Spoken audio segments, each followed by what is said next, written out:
हरियाणा में बीजेपी सरकार बनाने जा रही है, लेकिन इस बार के चुनाव में सबसे बड़ी चुनौती चौटाला परिवार के सामने रही, जो अपना सियासी वजूद को बचाने में जुटा नजर आया।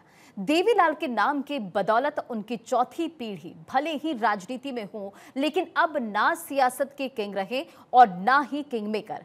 चौटाला परिवार के सामने इस विधानसभा चुनाव में अपने सियासी वजूद को बचाए रखने की चुनौती रही। ये रिपोर्ट देखिए।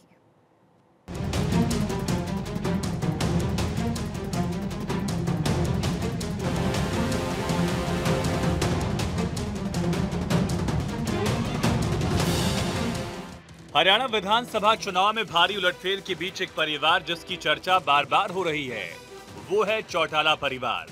जिस परिवार के बिना हरियाणा की राजनीति को कोई राजनीतिक दिग्गज सोच भी नहीं सकता था, जिस परिवार की धमक दिल्ली तक सुनाई देती थी, इस चुनाव में उस पार्टी को लाज बचा पाने में भी मुश्किलें आईं। हरियाणा में चौटाला परिवार का राजनीतिक इतिहास बेहतरीन रहा है। इंडियन नेशनल लोकदल चौटाला परिवार की पार्टी रही है। हालांकि मौजूदा समय में परिवार में फूट पड़ चुकी है, ऐसे में पार्टी भी टूटी। इनेलो की अगुवाई 89 साल के ओम प्रकाश चौटाला और उनके बेटे अभय चौटाला कर रहे हैं, जबकि इंडियन नेशनल लोकदल से ही अलग होकर जन नायक जनता पार्टी जेजेपी बनी। इसके प्रमुख ओम प्रकाश चौटाला के बड़े बेटे अजय चौटाला, उनके बेटे दुष्यंत चौटाला हैं। गठन के साथ जेजेपी ने बढ़िया प्रदर्शन भी किया।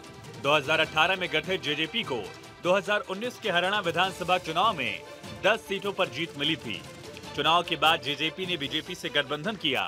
सरकार में जेजेपी के दुष्यंत चौटाला डिप्टी सीएम बने। दुष्यंत और बीजेपी की सरकार 4 साल से ज्यादा वक्त तक चली, जबकि लोकसभा चुनाव 2024 से पहले जेजेपी ने बीजेपी से गठबंधन तोड़ लिया।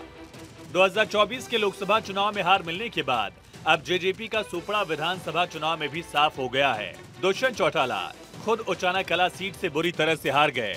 दुष्यंत के भाई दिग्विजय सिरसा की डबवाली सीट भी बचा नहीं सकी। 2019 चुनाव में दुष्यंत की जेजेपी ने जो अपनी धमक दिखाई थी, इस विधानसभा चुनाव में अपने वजूद की लड़ाई लड़ती दिख रही थी। पहले पार्टी के पास 10 विधायक थे, लेकिन चुनाव होते होते सिर्फ 3 विधायक ही बचे। इसमें कुछ बीजेपी में शामिल हो गए या फिर कांग्रेस के साथ चले गए, जिसका खामियाजा चुनाव के नतीजों में भी देखने को मिला। पूर्व उप प्रधानमंत्री देवीलाल के परिवार से अकेले 8 सदस्य चुनावी मैदान में थे।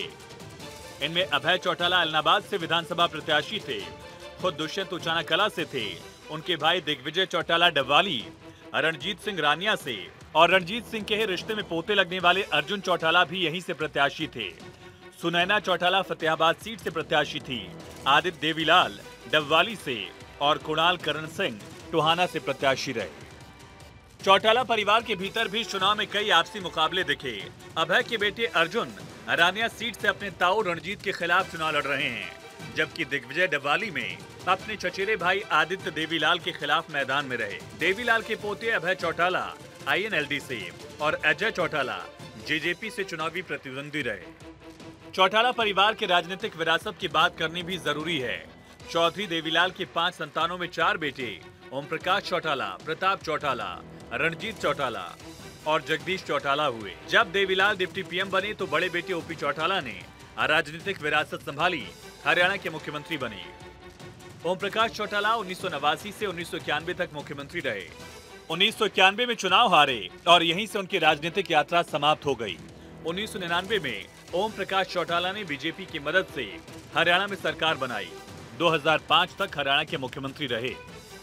फिलहाल चौटाला परिवार 2 खेमों में बढ़ चुका है। वर्तमान समय में देवीलाल के कई नाते और पोते हरियाणा की राजनीति में कई दलों में सक्रिय हैं। ओपी चौटाला के बड़े बेटे अजय चौटाला ने इंडियन नेशनल लोकदल से अलग होकर जन नायक जनता पार्टी बनाई।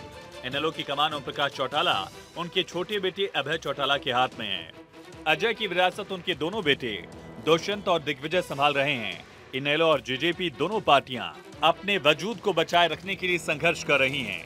इस शानदार विरासत को हरियाणा की जनता ने अब नकार दिया है। 2019 में जेजेपी को 10 सीटें हरियाणा में हासिल हुई और अब 2024 में जेजेपी का सफाया हो गया। अब इस सफर को समझते हैं।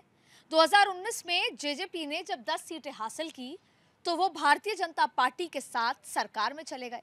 दुष्यंत चौटाला डिप्टी सीएम भी बने और फिर 2024 में यह अलायंस टूटा। भारतीय जनता पार्टी ने अलग चुनाव लड़ने का फैसला लिया तो जेजेपी ने भी अलग चुनाव लड़ने का फैसला लिया और अब जेजेपी का हरियाणा से सफाया हो गया।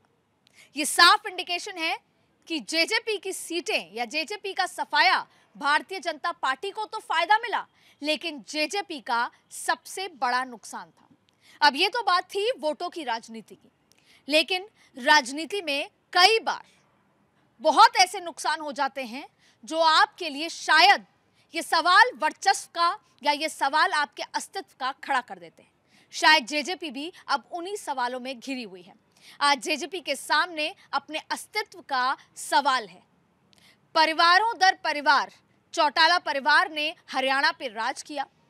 हरियाणा की राजनीति में चौटाला परिवार का जिक्र ना आए ऐसा संभव नहीं था, लेकिन केवल एक ऐसा फैसला जो वो बीजेपी के साथ जाके डिप्टी सीएम बने दुष्यंत चौटाला, और उसके बाद सब कुछ बदल गया।